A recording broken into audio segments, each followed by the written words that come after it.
As a singer, I've learned to be frugal and frequently choose to DIY over buying new. Homesteading seemed to fit well into this path.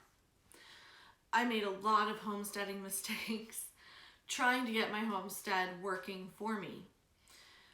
My plan to decrease our food costs backfired. I ended up spending so much and eventually practically had to start over. Keep watching to learn the 3 mistakes that I made and what I'm doing to rectify them.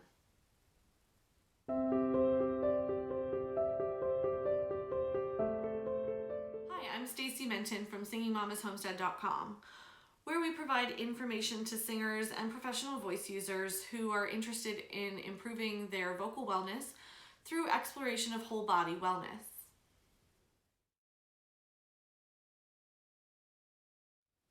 All right, so the first homesteading mistake that I made was I didn't start small. January and February of 2018, I was so excited to be able to have my garden built. So we not only built the garden in that time frame, and we mixed a whole bunch of different soil, compost. It was really just compost, vermiculite, and peat moss, but a third of each. And we put it into the garden beds, the raised garden beds that I had purchased.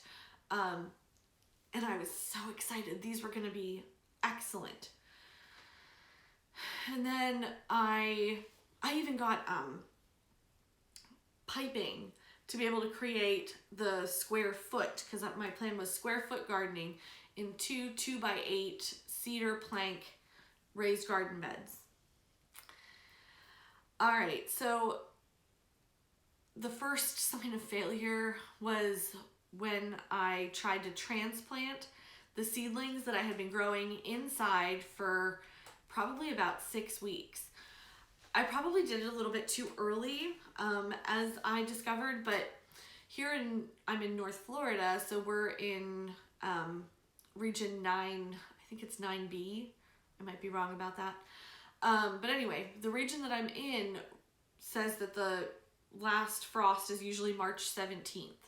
And a lot of these things are supposed to be transplanted after that last frost. So I was so excited about the size of these little seedlings that were coming up that I just wanted to get them into the ground. But I think in hindsight, being a little bit too overzealous was definitely a mistake. Then the lettuce, once I got the lettuce into the ground, it grew. We barely got to eat any of it because I let it go to seed before we actually harvested it the way we should have. There were just so many different little things that I should have taken my time and said, okay, let's just learn how to grow lettuce this season. And next season we'll start to add tomatoes, and we'll just start to add 1 or 2 things every season until we get the hang of this. I planted everything. I had watermelons, green beans, lettuce, spinach. I tried to plant some broccoli and cauliflower, but that didn't work so well because it was out of season. Marigolds, I've never been able to get the marigolds to grow from seed. I just did a whole bunch of stuff all at once. I had a couple of squash. It was a mess. And also we ended up with grasshoppers and probably several other types of not ideal little bugs in the garden. So it was a mess. I should have listened. All of the blogs that I had read prior to all of this said to start small. I should have listened. This time I am starting much smaller. I have planted 2 broccoli. I planted 2 plants of broccoli, 2 plants of cauliflower, 4 lettuce heads of romaine, and some peas for my winter garden. And I'm hoping that that will come out better this time around. All right, homesteading mistake number 2, don't start over. So after I had such a mess with the first attempt at a vegetable garden, I kind of gave up for a while and just was like, oh, well, I had plenty of excuses, and some of them were good. We were trying to get pregnant with baby number 2, and then we did get pregnant with baby number 2. So trying to get pregnant was one thing, but then once I was pregnant, I was very nervous about the mosquitoes that were in our backyard that I still can't seem to keep under control. And neither can the bug guy that we hire to make sure that the bugs don't end up in my house.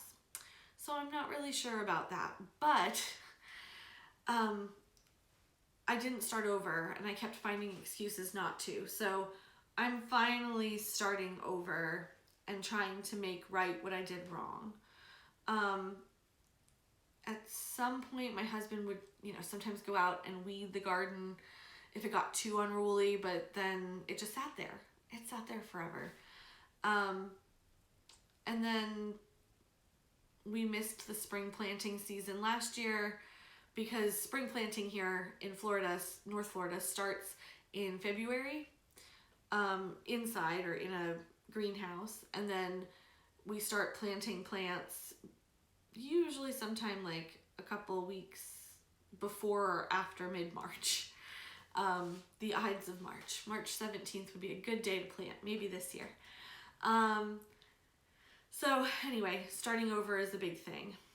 So I did get back into the saddle this past fall, like I said, and we've planted a couple of things, and they do seem to be going pretty well so far. Homesteading mistake number 3 is don't learn from your mistakes. I learned to control my desire to do things quickly in exchange for doing them well. I'm looking forward to some fresh cauliflower and broccoli, as well as some delicious lettuces and fruits. Fruits being the orange trees that we have in our backyard that I'm still learning how to care for. We also have 2 blueberry bushes, but one of them died, so maybe I'll get another one of those too. But either way, I'm learning from my mistakes and I'm trying to take things slow. I leave you with a quote that I love from Janet Kilburn Phillips. There are no gardening mistakes, only experiments. Get out there and do your own gardening experiments. Thanks for watching, and I'll see you next time.